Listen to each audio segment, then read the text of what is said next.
So, Nintendo showed off a new Super Mario Bros., but without the new, for once.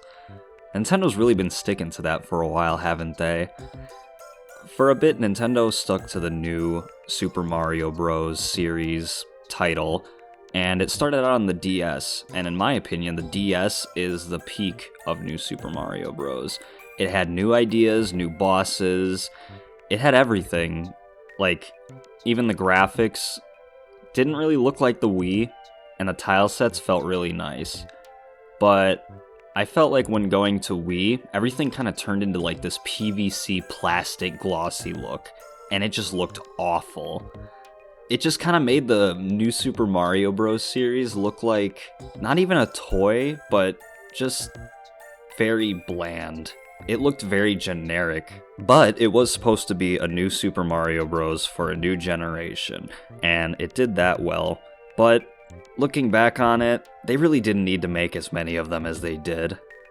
So, with so many things being shown off, one of the first things I'd like to point out is the animation. The animation has been upped dramatically. I mean, just look at the pipe animation. But the way that Mario moves, expresses, all the smear frames, squash and stretch, it's just so different and it's so refreshing. When I thought of Nintendo changing it and, trying something else, I was kind of hoping for like that old promotional art style that they used to have for Mario. But this, even though it's using 3D models and they're still kind of doing that new Super Mario Bros. Aesthetic, but I still feel like this is the peak of what it's supposed to look like. Because it still is an interesting idea with 3D models and mixing it with 2D sprites and all that. But not necessarily sprites, but 2D art. It's really interesting. And it's really cool to see what they're doing with it and all the visual effects and all the, animations. And another thing about the animations is just the keyframing on the characters. They kind of went back to that old NES style of keyframing where everything's super poppy, and it's like, it's just like very sudden, and it really leaves an impact on it. Another thing that I'd like to point out is UI and effects. Now, in the new Super Mario Bros. Series, and even a lot of the Mario games, the effects aren't really prominent at all. In Smash, they're pretty prominent, they look pretty nice, but in Mario games, they've never really been the forefront of it. So it's kind of nice to see them actually make Mario Wonder, just feel so, tasty to look at. Just from a visual perspective, from everything you do. It's just so interesting, and, way bigger of a step up, and it just makes you want to do things in the game.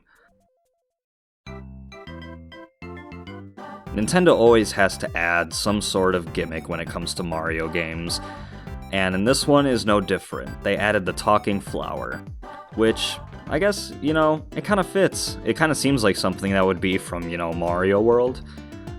But I just really hope that he's not too annoying and, doesn't kind of tutorial the whole game.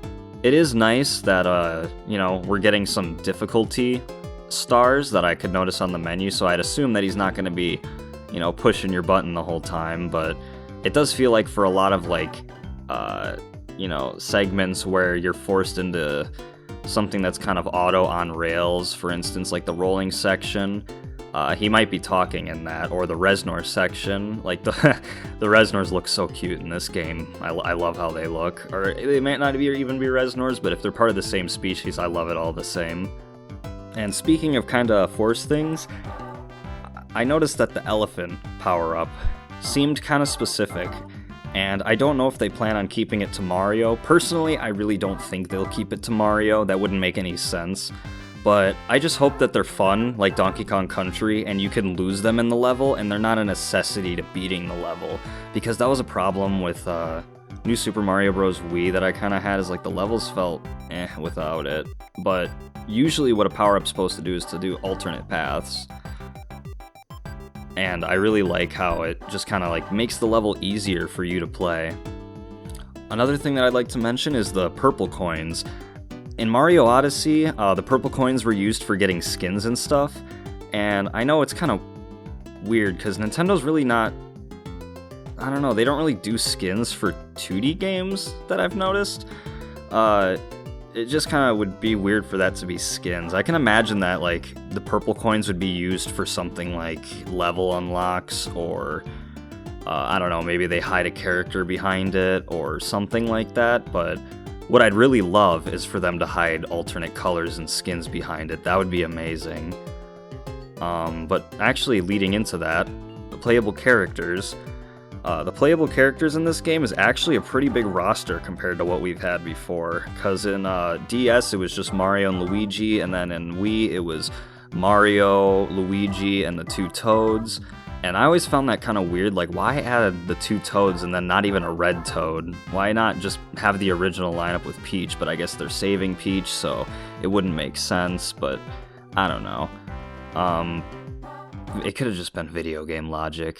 But it is really nice to see in this one that all these characters are playable, and I even saw that Yoshi was playable, which is kind of cool, and you can actually jump on top of him while somebody else is playing him, so it's like, that's a really cool mechanic, to be able to let two people kind of like play like that together. But it is kind of weird, and I've always kind of been irked by this as somebody who's a Wario and Waluigi fan myself, that they aren't playable in this game. Maybe we'll get surprised, but I do kind of highly doubt they'll be playable in it, just because of, you know, Nintendo's kind of picky, and I feel like it would be something with hitboxes and their size, and they just wouldn't fit. But who knows, maybe they'll surprise us, because they showed Yellow Toad off in the trailer, but luckily enough, he's an alternate color. So, and we also actually saw alternate colors of all the Yoshis, which was pretty sick. So actually, now that I think about it, you know, maybe it probably is going to be for skins, but who knows.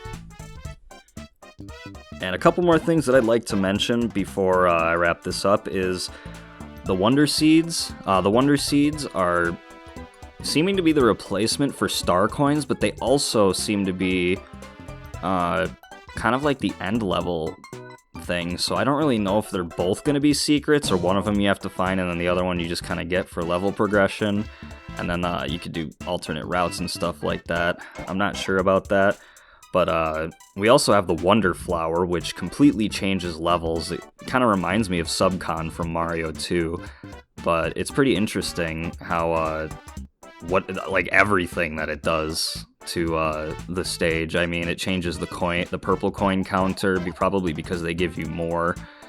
Everything just goes crazy. And I mean, even outside of the Wonder Flower mode, the enemies are just so expressive in this game. They just have so many, like, things to them. And, like, another thing with enemies is I'm glad that the Koopa Kids are gone. Like, I love Koopa Kids, but I would have been fine if they were in Wii and that was it. It would have been, like, unique if they were only in that game, because I mean, there's a bunch of characters in Mario DS that aren't even in anything else. But geez, I am sick of the Koopa Kids, and I am so glad, and I know many other people are glad that they're gone. I'm okay that Bowser and Bowser Jr. are back, because they're kind of staples, and honestly, it looks like they're doing something new with them. So that's kind of interesting that they're gonna be doing something that dramatic. It kind of reminds me of like a Fawful type thing, or something from the Mario and Luigi series. It kind of reminds me of that. Like, I don't know. It feels like Nintendo's really like putting a lot of care, and it's a little bit different. It feels like they're actually like straying away from the basic Goomba, Koopa, like that super marketable like cookie cutter mentality that they were on for like a bit with Mario, and it just started to make Mario feel like bland, and like I loved it so much, and it just felt like they didn't really want to do anything with it. It felt like they wanted to just keep making it part of just a way to market things, kind of like Pokemon. Pokemon just kind of turns into that a little bit, and Nintendo's been, with that Direct, they really showed it. Like, I mean, Mario Kart 8's been getting a lot of love. I mean, as much as I wanted a new Mario Kart game, they are giving us the characters. I love all of those characters. But, yeah, I think that's going to wrap up today's video. Just wanted to talk about the new Mario Wonder, share my thoughts and opinions on it, and yeah, let me know what you think about it down below.